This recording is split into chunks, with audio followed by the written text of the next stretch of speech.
Good afternoon, everybody. A couple of minutes early. We're just getting ready for today's training session. Just going to make sure everything's straight and everyone can see what's going on. We're just waiting for the last few attendees to dive in, and then we will start at about 30 seconds past the hour. See where we get to. Afternoon, Andy. Just seeing the questions coming in. If you want to ask questions, the questions box is there. We'll do Q&A at the end. I'm going to do as much as I can to cover some really core concepts around goal setting today and the G.R.O.W coaching model. Really excited about this. One of my favorite subjects. And we're going to see where we can go. I'm just seeing if I can make this window a bit bigger. No. Thank you. Nice crisp whiteboard. It is clean, fresh for a new week. Fingers crossed, like all of you. Let's give it 30 seconds. Get my pens ready.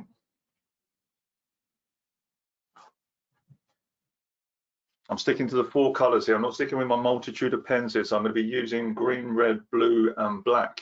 Let me know in the questions in the chat. Make sure everyone is okay with me using green and red on a whiteboard in case.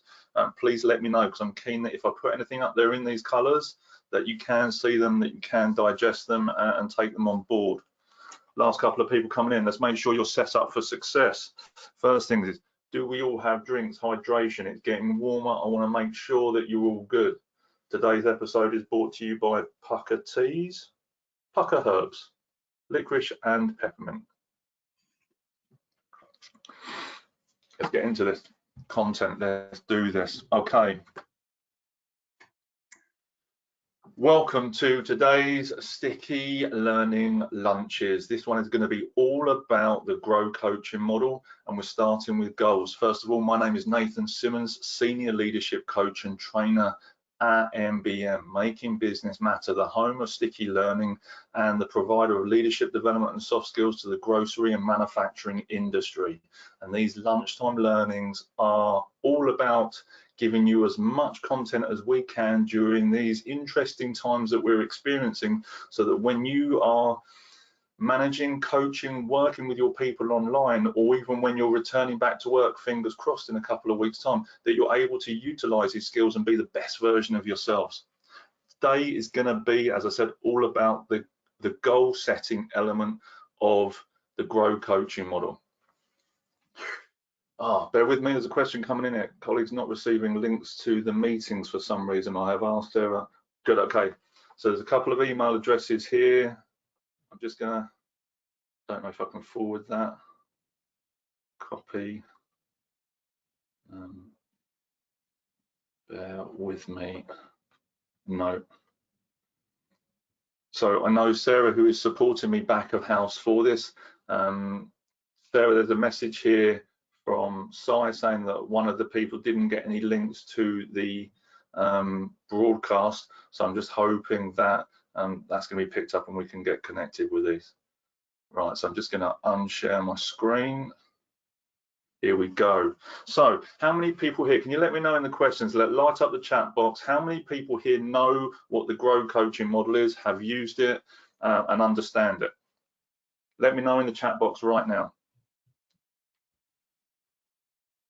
Just while I'm getting this up on the whiteboard, how many people have used? Yes, Yarp. Yes, Mr. Whitmore, absolutely. No, understand, used, good. Yes, so Mr. Whitmore, John Whitmore, I'm looking for the book. Yes, was the creator of this model, and it's one that is pervasive through coaching simply because it's really easy. G.R.O.W. G.R.O.W. It sticks in the head and makes people think. So the first part is all about goals. What do goals mean to you? No screen, bear with. Can everyone see me on the camera right now?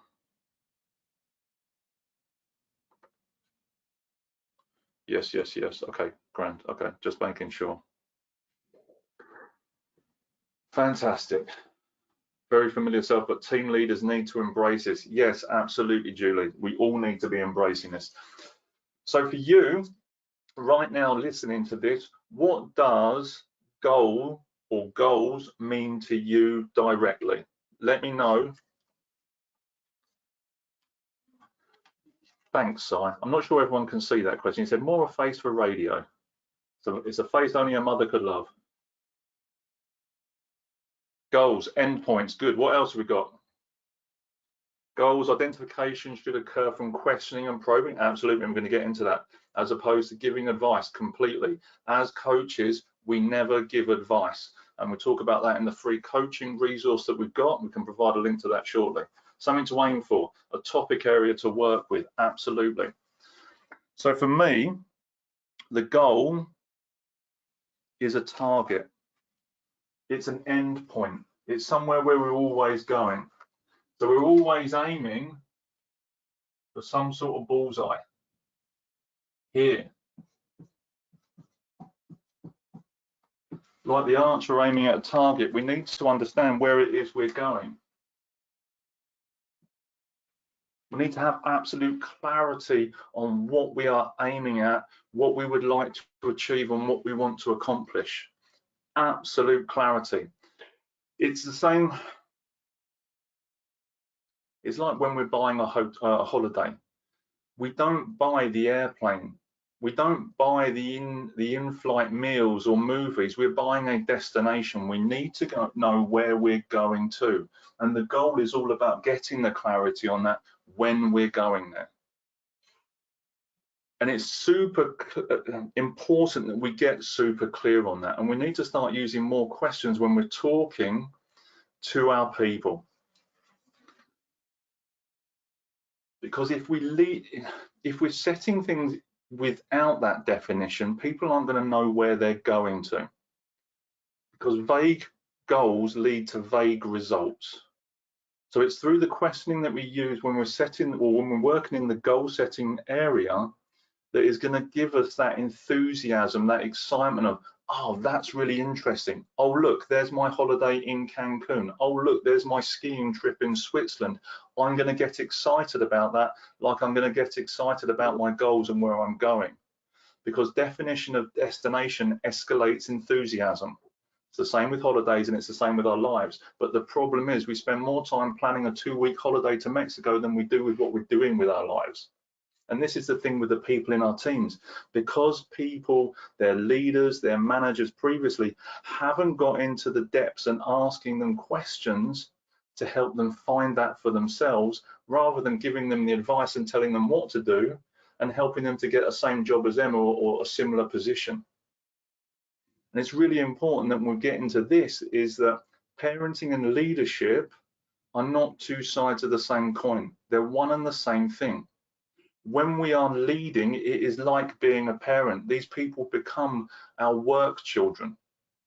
And when we have children, no parent in their right mind wants their child to be equal to or less than them. Every parent wants their child to supersede them. And it's our responsibility as leaders is when we're asking questions about goals that we're inspiring those individuals to think at a higher level so that they can supersede you, so that they can get promoted, so that they can do greater work in the pursuit of their own happiness and the pursuit of their own fulfillment, but in turn helps to grow the business.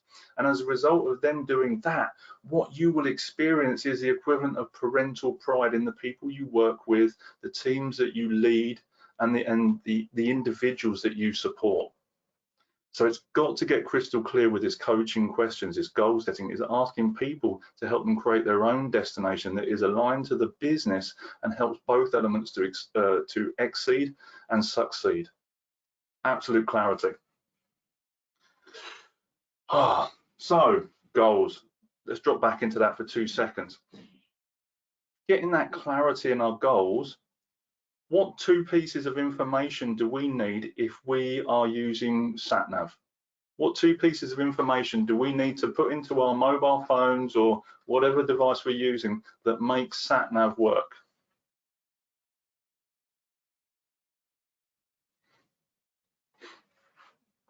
Destination, good. Let's get even clearer on that. What part of the destination do we need? Postcode, yes. Postcode destination. So the first thing that we get really conscious about putting in is the destination that we're going to. The reason we remember that part so clearly is because when we get our phone, when we get the hardware, it asks us to put the home destination in first anyway. So that's always saved. So we always know where we are, but we get a little bit complacent and often don't think about where we are. And that's part of the reality phase. So we'll do that tomorrow. And we're going to share a link for tomorrow's session. So if you haven't already registered for that, we're going to share a link so you can do that after this training. The next piece of information that you're always putting in is where you're going. If you don't know where you're going, SatNav can't help you. And I've said it before and I'll say it a million times again until the day that I die, you cannot buy a ticket to anywhere but here. I will repeat that again. You cannot buy a ticket to anywhere but here. And this is why it's absolutely imperative we get that clarity so that we can put that information into our internal sat nav, we can program that in, and then we can work out how to get there. When we do this on route finders, it will then adjust course according to the roadworks and the problems and the challenges that are coming up. It doesn't mean that you get to not hit those challenges or have to go through the experience of mitigating those challenges or to working around them. It's just letting you know they're coming up. So when we set the goal in the future, we understand that we can map forward and engineer backwards to understand which route we need to take that's going to get us there in the clearest, congruent, and most authentic way possible. Destination first and foremost, let's get that absolutely clear. Set big goals. Point number 2. So number 1 is destination. Number 2, set big goals. In the comments there, it talks about SMART goals. And I'll also share this again very quickly. SMART objectives, yes. SMART goals, no. If we're making our goals SMART, and we're using the acronym with realistic in there, or achievable, what we're actually saying is that that goal already exists because it is in the real, it is realistic. Yes, we do this to break down our objectives, but when we're setting goals, we have to set them from a place that is physically challenging, mentally stimulating, and emotionally magnetic, so that we want to get up in the morning and work to it. If it's realistic, it's being set from inside our comfort zone and from a place of fear, and it isn't going to push us. If it doesn't challenge you, it doesn't change you. And I'll say this again, I'm sure I've shared it on one of the previous ones. Neil Donald Walsh says, life begins at the edge of your comfort zone. So we have to go beyond that boundary. We have to step into that discomfort in order to create that positive friction that creates the momentum. This is how cars work, friction. Engine works, there's challenge, there's heat, and then the wheels hit the road, and that friction causes the car to go forward.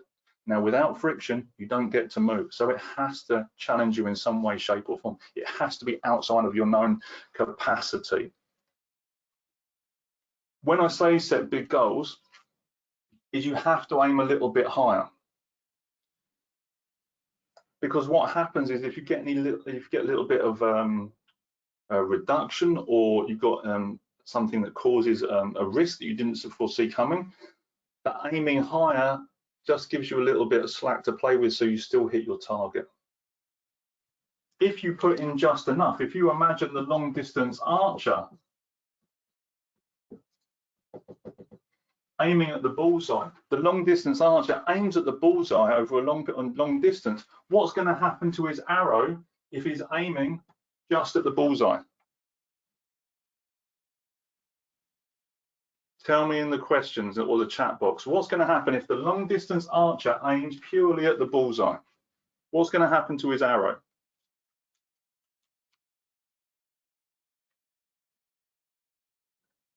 It's going to fall short. Exactly this. Thank you very much, Susan.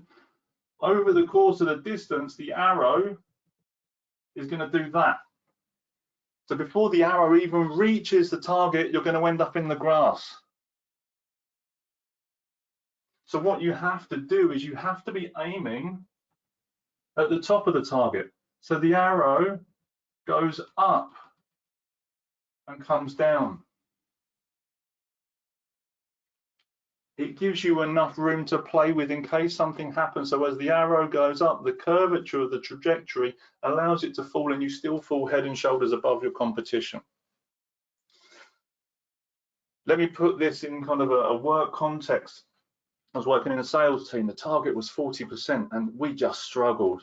And we struggled to get 33%. The target was 40. I was having a crisis of leadership.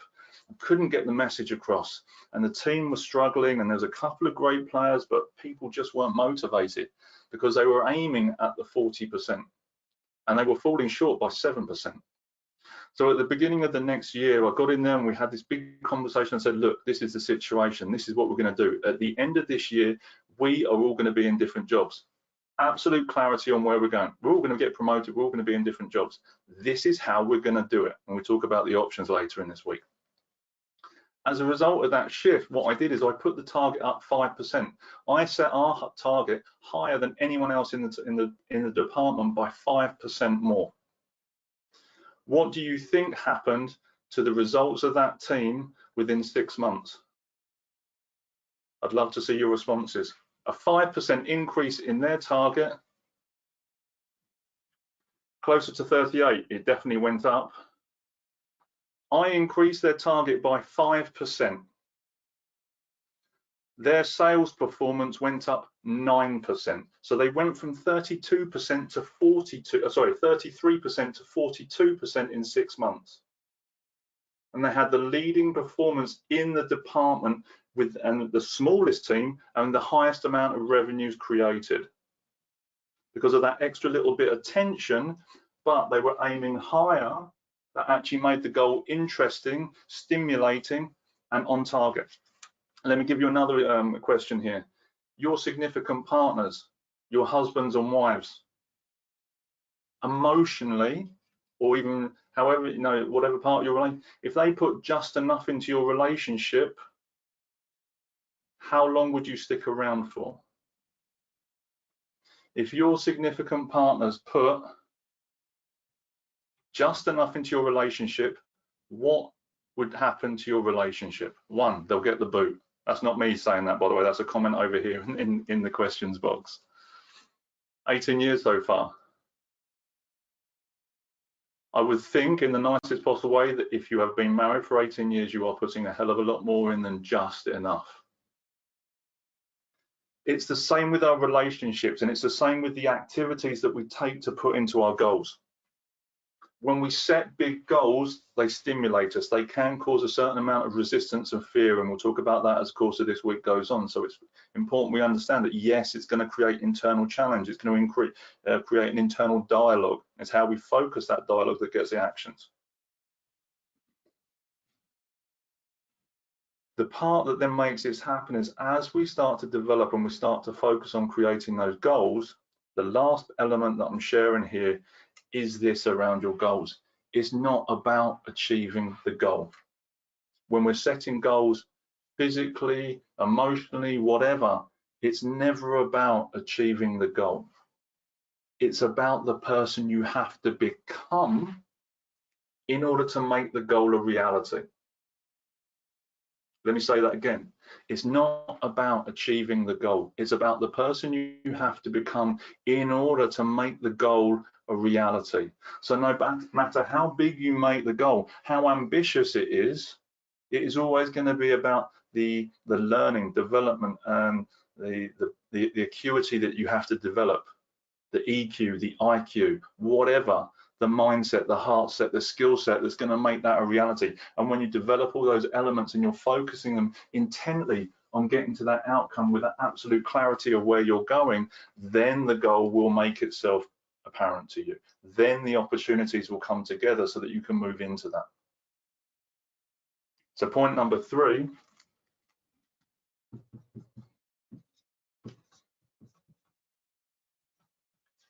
it's all about the person you have to become. Hope this has been useful. Top 3 points there, kind of headlines for goal setting. 1, get clear, clarity on defined destinations. Okay. Number 2, set big goals. Make them ambitious. They have to be emotionally stimulating, physically and challenging, magnetizing, emotionally magnetizing, so they can pull you towards it. And number 3, it's all about the internal dialogue first. Outer world follows inner world. The person you become creates that outcome. The person that comes to the event creates the event. Hope this is useful. What's been useful from today's training around goal setting? More mindset than questions. We'll talk about that in a minute. What's been useful from today's micro learning? Let's see this in the chat or the questions box. Let me know. Changing mindset about SMART. Absolutely. There are some different models around SMART to use. Often, though, we are taught make them realistic. Make your goals realistic. Play small. Cripple yourself and hold yourself back. Absolutely not. For your objectives, yes, break down, make your objectives realistic, not your goals. Reminder about the value of overreaching. Conscious of the language with that one. So when we look at the overreaching, when we overreach, the picture that comes into my head, it's as if you're climbing a ladder. Now, if you're in your workspace and you're overreaching on a ladder, health and safety are going to come and give you a really hard time for doing that because it's dangerous. When we look at the overreaching, let's look more at as if it's the moonshot idea, the exponential leap. I want to aim for there. Okay, how do I make that happen? And people like Elon Musk have been doing this, and now we've got all sorts of spacecraft and heading towards kind of these things because they all want to be in the stars when we do that. Super important. Big goals. Always set big goals. It's about the person you have to become to make the goal a reality. Absolutely. What else we got here? Stretch, creating excitement. Absolutely. Play big. Get engaged emotionally, mentally, physically in what you're doing. So actually it pulls you out of bed. Your goal magnetizes so that it's a necessity. It's not a maybe. So that you have to make it happen. Objectives can help with steps towards overarching goals. Absolutely. Break it into your objectives to make it happen. This is real gold nugget for me. Absolutely welcome. It's a pleasure to do this. The arrow display is powerful as I can use this to describe this to my employees for them to understand why they should aim higher rather than just at the bullseye. Absolutely. Let's be mindful of the language, okay? Again, I'm going to share this here and potentially in future conversations. Should is the language of guilt and shame, okay? It's one of the most crippling words in the English dictionary, and often we're saying, oh, I should have done this, or I should have done that, or I should be saying this. Well, either you did it or you didn't do it. So when you're talking to your team and you say you should be doing this, it's potentially coming from a place of guilt and shame where you're projecting that onto them. When you have the conversation with them, you can say, this is what we need to be doing, and this is why I believe it's important, and I want to get your input on it. I would like to get you to engage in these goals. Where would you like to get to? How would you like to contribute to this? What would be emotionally stimulating for you at the end of this year with the work that we're doing here? And we can start to play into that sphere. Challenge comfort zones, absolutely. Thank you so very much for the content and the shares today. What questions have you got for me right now to help with your goal setting and using the G.R.O.W coaching model? What questions? Any quick advice when a client comes in and upon asking what goals they might or what they'd like to achieve, have they keep on saying, I don't know, I don't know. I don't know is one of my favorite answers. So my personal purpose, and the first words that come out of my mouth every single day is I am challenging people's thinking so that they can become more incredible than yesterday. It's the first words that come out of my mouth every day. It's the way that I start every conversation. The moment that someone says to me, as a coach to a client, I don't know, my question to them is, did I ask you if you know or not? With absolute love and respect, did I ask you if you know or not? And the answer will be no. From there, I then go back into the question. So what was the question? And they'll say, you asked me X, Y, and Z. And I say, fantastic, so what's the answer to that? And then that creates that level of intellectual tension, mental tension, that helps them to realize that I'm not going to take that as an answer, and they need to move progressively and forward. And it puts people on, it creates that positive stress, eustress, EU as in euphoria, eustress, positive stress. And they will answer. Everybody has the answer inside them. They're just choosing to use words that are validating the excuses. Let's be brutal about this in the nicest possible way. Hope that helps. How do you convert the outside in to inside out? Manage wants to individual needs. How do you convert the outside in and inside out? Give me some clarity on that one, Colin, as I look at the other question. Give me a bit more depth of the question.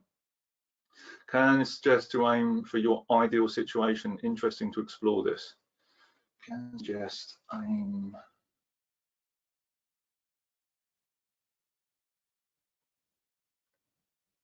When you're talking about, the aim for your ideal situation, is it your ideal situation you want to aim for, or do you want to aim bigger? And it might be, give me some clarity on that one, Joey. My question that I often ask people is, if failure wasn't an option, what would you like to aim for? And then when people, sometimes they give me this goal here, the middle point of this bullseye, and then I'll ask the question, so if you hit that, what would that enable you to do? What comes after that? And they'll go, well, I could do this. Okay, so that's actually the goal. Whoop, goal goes up. So again, people can only see as far as they can think. When you ask the question, they'll think differently.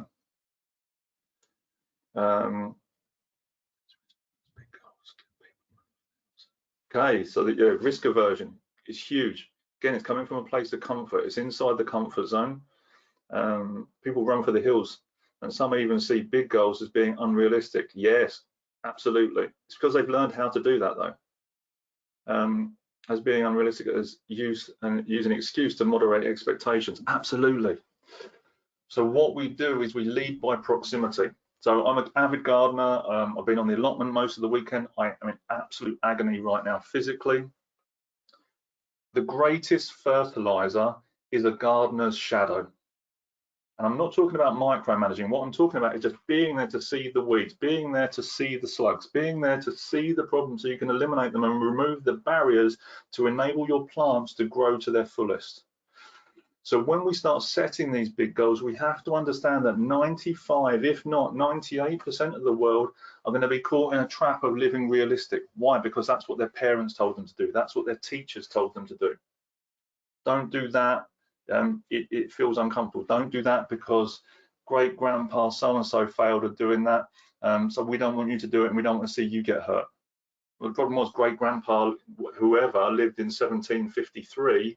They didn't even have cars then, but we're still using that experience as a reason, as an anchor, not to move forward. So when we start setting these goals, we have to learn to ask the coaching questions. Use the G.R.O.W coaching model. Use the goal setting phase. Coaching cards, £5 on the shop right now. Get some of those coaching questions, the goal setting questions, and just help people to move. Get them to design something that actually engages them. But we have to expect and experience that maybe they don't understand that failure isn't the opposite of success. Failure is the route to success. We have to help people to understand that if you're watching from the UK, which way round do we go? We go left, don't we? So we go clockwise round a roundabout. Well, if I go to a big roundabout and I want to turn right, do I turn right? For those people in the UK, when I get to a roundabout, a big roundabout, and I want to turn right, do I turn right? And for those people that go anti-clockwise, or is it, I'm getting confused. I spoke to someone in Holland the other day, so I might be getting confused here. Which way round are we? Didn't. Oh, yeah, that's right. Okay. In the UK, if you drive up to a roundabout and you want to turn right, which way do you turn? Open question to the audience. You turn left, and life's like that.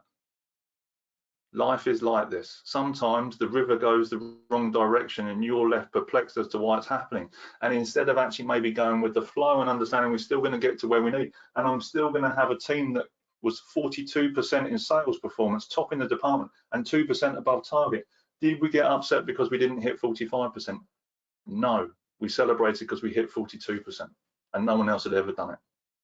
So it's the same when we have these experiences. When we set the big goals, we work with the people to set big goals. We as leaders include things that will help those people to engage with it, as I did with my team. We're all going to get promoted at the end of this year, and this is how we're going to make it happen. And then when they engage with that, we then lead by proximity. We then coach them and we support them and we nurture them. If you saw the live training from last week with the 3D modeling, we'll break that down again this week as well if we need to. You do that 3 times a week for 10 minutes a day, you know, or 10 minutes occasion with those people, and they will start to understand it, and you will take those failures and you will make them the successes, and those successes will become a 1% compound improvement over a course of time. And trust me when I say, when you get to the end of the 6 months, let alone the 12 months, you'll be leading and supporting a completely different team. Yes, Colin's putting here, I hope that was helpful, by the way. Colin's putting here, I have a vision for them. They need to take it and own it. They need to have their own vision as well. We all need to have a personal vision, a business vision, and those different elements. How does my personal vision and my personal goal align with and support the business getting where it's going? And there is no kind of duality. I'm not sure if that's right, but there's no splitting, there's no severance of outcomes. We're both successful because of the same energies, and we both get what we want at the end of it. Was thinking we can ask coachee for their ideal situation to start a conversation. Absolutely. Where would you like to get to? What is the best possible outcome you would like to achieve in the next 12 months? Where would you like to be in 3 years? What is it you wish you could achieve in your career? Now, if the fairies turn up today and they were going to sprinkle magic dust over this, what would that look like? Get people to think differently. Obviously, that sort of question is for the right person. Say that gardener quote again. The greatest fertilizer is a gardener's shadow. I really hope this has been useful. This is day 1 of the G.R.O.W coaching model. G for goals. 1, clear goals, define them. 2, big goals, make them exciting, enthusiastic. And 3, it's all about you. Internally, who do you have to become in order to make the goal a reality? I really hope this is useful. On a scale of 1 to 10, before we close this down, scale of 1 to 10, 1 being not at all, 10 being absolutely, how useful was this? Good, good, good. 9, 9, 9, 8, 7, 10. Appreciate the honesty and the feedback there. Right now, so yes, we've got the coaching cards. Also, we've got the virtual classroom. So we have got coaching skills, we've got executive coaching, we've got communication skills, teamwork, all of those things, which I wrap up in multiple dimensions with this content. If we can be of service to you, if we can add value to you, your business, your team, the virtual classroom link is there. Please click on it, have a look, and let's see how we can connect and how we can help your business take the next level up. Fingers crossed if we're returning to work in the next couple of weeks, so we can help to make that happen in the smoothest possible way so you can deliver the best possible successes. Click on the link, let us know what you think. And also, we're going to be getting some testimonials. I would really love your feedback from today's session. Sharing the recording, yes, I will be. It will be on YouTube. Testimonials. Last question from me. I'm conscious of time. 15 minutes of free coaching with me in exchange for a testimonial. If you would like to take me up on this offer, and you're only watching the live, because this is only for the live, this is the bonus for the live people, not YouTube. So all of a sudden, if we get 500 hits on YouTube because of this video, I have not got the capacity to do 500 15-minute trainings, just so we're aware. For you wonderful people on the live, we will find a time in our diaries that mutually benefit to do a 15-minute coaching session, potentially on one of your goals where you want to go do a blockage or whatever, in exchange for a testimonial. If you would like to take us up on that offer, that opportunity, when we send the email out after this session for feedback, testimonials, whatever, you can just reply back and we will work out a time and a date to make this work, okay? Does that sound good? I'm waiting for those comments. It's a loaded question. If you say no, I'm going to begin to wonder why you may have stayed till the end of this session. Yes, yes, yes. Groovy, thanks. Great idea, initiative. Thank you. Yes, fantastic. Look, if you want to take up on this offer, we will send you the email, reply back. We will line it up. Even if I have to jump on the phone with you and speak to you with my calendar open, we will make this work. Everybody, thank you so very much for today. Love this subject. I'm looking forward to seeing you tomorrow in the reality section of this model, talking about the here, the now, the where we're starting from, and also what's got us to this moment and how we can celebrate some of that stuff so we can move this forward. Looking forward to seeing you then. Have a wonderful rest of your day. Thank you all for coming, and I'll speak to you soon. Thanks very much. Bye.